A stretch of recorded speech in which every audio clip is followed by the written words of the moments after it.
So hello everyone, welcome to the latest episode in the WATCHPRO Originals series. I'm joined by Raphael from Formex. Welcome, thank you for joining us. How are things? How's business? Hey Alex, thanks for having me.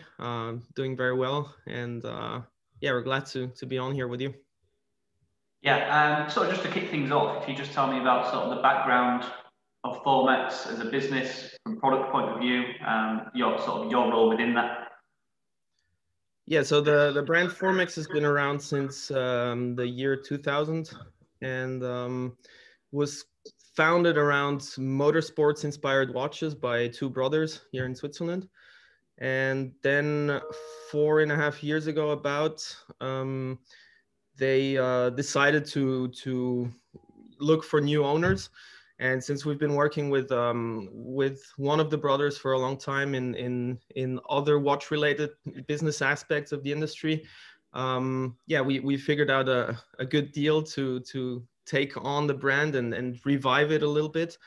Yeah, because it was kind of on the verge of kind of stopping its operations, and now my job was to infuse new life into the brand. How have you managed to do that? Yeah, so in the first year, I pretty much took the time to analyze everything and reach out to the existing distribution network, which I quickly found out was not very much existing anymore.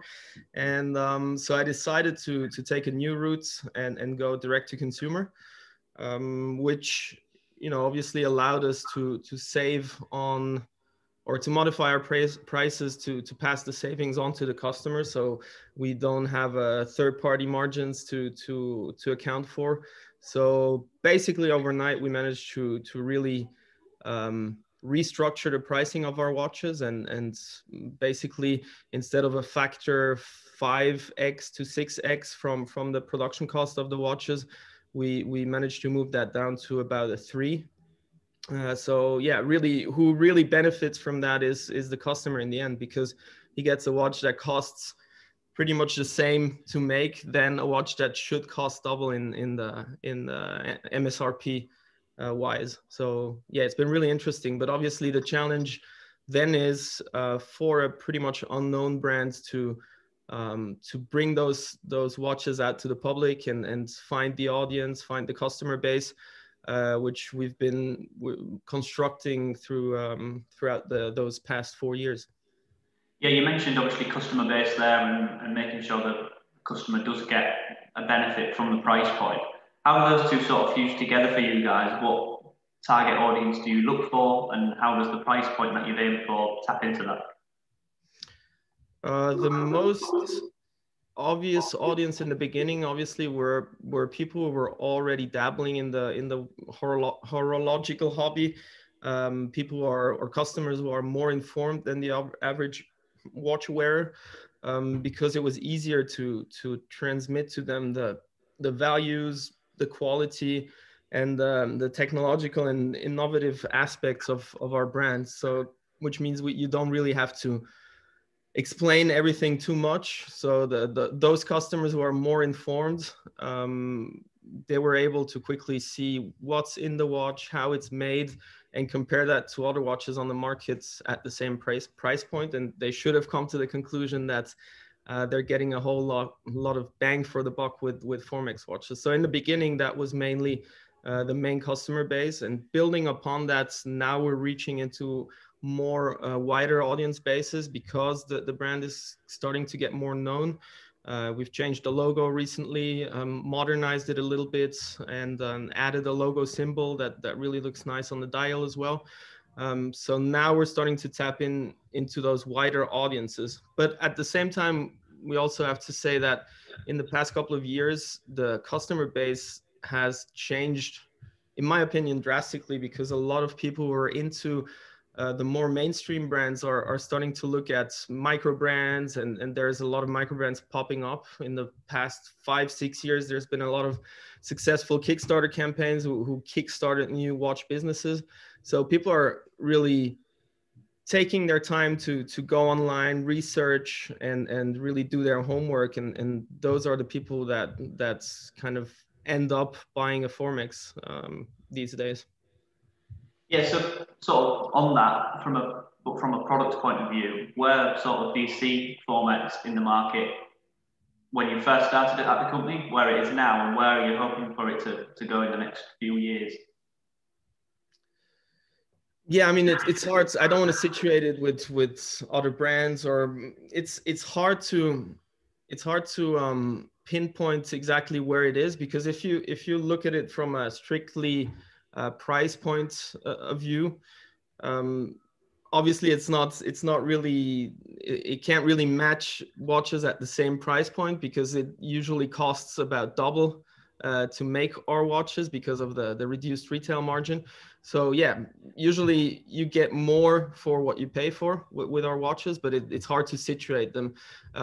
Right now we have watches ranging from about just below €1,000 to about 2,000. Obviously, with some exceptions, we have the Essence Oro, which is a mix of gold case with ceramics, with carbon fiber. That one goes a bit higher with about €8,000 or €7,800, which was kind of an excursion into the higher price points at a very limited number of pieces, which sold out pretty quickly as well. And yeah, so average price point I would say is about 1.5k euros.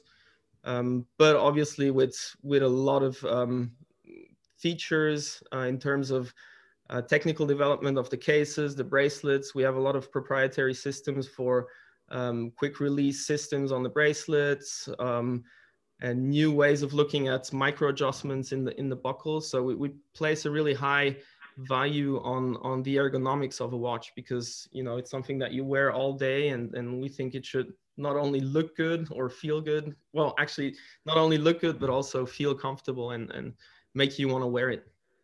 Yeah, sure. Just on the, obviously you in between that €1,000 and €2,000 sort of price point at the minute, but you mentioned that the one that was a lot higher was a bit of an excursion for you. How did that sort of go as a process? Was that something that was really considered? Was it a bit of a test to say you might do more of that in the future if it went well, or was it sort of a one-off? I wouldn't pin ourselves down to say it was a one-off. I mean, it worked really, really well, but for us, it was more. We rarely start from the price point when we start developing a watch, but we really start with the model, what type of watch we want to make, what materials we want to use, and then the price is a function of that. So with the gold model, that was the same thing. We really wanted to have fun and play around with all those materials combined, and then the price that it is just a function of what it cost us to make it, and what kind of factor we need to earn money with it as well. Yeah, with that obvious success with that one. So, what sales channels work best for you? What do you see works best for the Formex brand? As of now, we pretty much sell about 90% of what we sell through our online store directly to the end consumer. And then we have a couple of retail partners, or more e-tail partners, who are selling in their different regions, who buy stock from us. And those are the retail channels that are okay with our pretty much direct to consumer business model, and are also okay with not receiving the full margins they're used to. So instead of receiving a 50% margin, that margin is considerably reduced, but they understand the business model, and they also understand that they might be able to sell more because of the more interesting price point to their customers. Yeah, and then just on sort of COVID in the last year affected everybody differently. I've sort of got to ask the question, although you've probably been asked it numerous times. How did you manage to sort of navigate business in that time, and what sort of adaptations have you put in place? And is there anything moving forward that out of COVID you've learned that this is a good way to do business? I would say we're one of the few brands who didn't actually have to hassle and then change anything, because we're already set up to be purely online and to distribute our watches ourselves. So we, from the get-go, we weren't really dependent on people, you know, walking into a jewelry shop or jewelry store and seeing our watches there, or walking past them and seeing them by accident. So for us, actually, last year has been the best year so far, but it's always hard to say, because it's also a function of our brand becoming more popular, the work we put in marketing, and the product development that we've done over the past couple of years. So it's hard to say which had the most impact to that growth. But yeah, obviously, I think more people were browsing online, more people were reading. And what we tried to do last year, early when it started with the whole COVID situation, is we tried to kind of feed the hunger for watch horological knowledge through our blog. We worked a lot with YouTubers, bloggers, and yeah, so it's been a really good collaboration with most of them, and they helped us really reach out to a broader audience. And this is what we kind of try to feed. People had more time to sit at home, browse through the websites and do their watch research. So this is something we definitely were successful in tapping into. Yeah, I was going to sort of ask about that. Is that something you'll try to continue moving forward, obviously, with the direct-to-consumer model, brand awareness amongst not only customers, but sort of the wider potential market is important. Do you think people have grown to start watching YouTube videos more, reading more blogs, reading more reviews? And is that something that you think we need to be more on top of moving forward? Yeah, I think from the data we've been gathering and getting from our YouTube partners and bloggers, we can see that, yeah, a lot more people are actually, they have time now, as I mentioned before. So they watch the videos. A lot of them, YouTubers are getting much better with their video quality, with the way they cover the watches. So yeah, really doesn't leave any questions open when they present our watches. So I think it's a great channel to actually get a real, yeah, almost feel for the product, because it's not a Photoshop picture. I mean, clearly they're really good at taping the watches, and the video looks great, but you see it actually in a moving image, and that gives you a better feel for the overall look, for the quality. You know, something that we try to do is we try to create dials that are alive in terms of colors and finishing. So it's really important to look at it from different angle and different lighting to see all the different facets of the dials, of the indexes, and so on. So video has been great, and I think more and more people are resorting to YouTubers for their buying advice.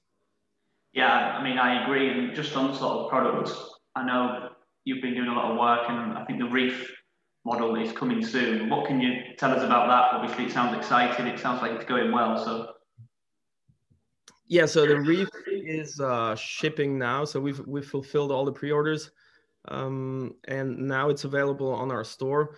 Most of the combinations, the bezel dial combinations that are more standard, so green bezel, green dial, they're available immediately, and the other ones we make them to order, so it takes about a week for us to ship them.